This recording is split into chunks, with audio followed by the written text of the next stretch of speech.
ایک زمانے میں منگولوں کا خوفناک جرنیل نون اپنی فوج لے کر ترک قبیلوں پر حملہ آور ہوا۔ وہ بے رحم تھا، قتل و غارت کا بازار گرم کرتا، بچوں اور عورتوں کو بھی نہ بخشتا۔ اس نے ارطغرل کے قبیلے کو تباہ کرنے کی ٹھان لی تھی۔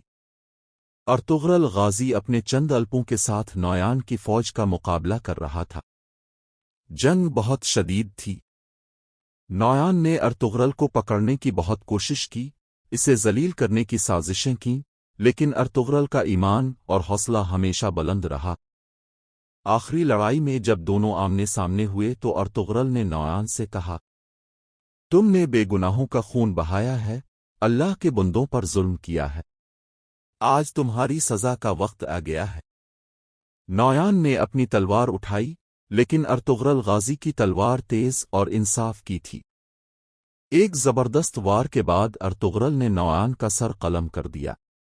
منگولوں کا وہ خوفناک جرنیل، جو ہزاروں کو مار چکا تھا، خود موت کے گھات اتر گیا۔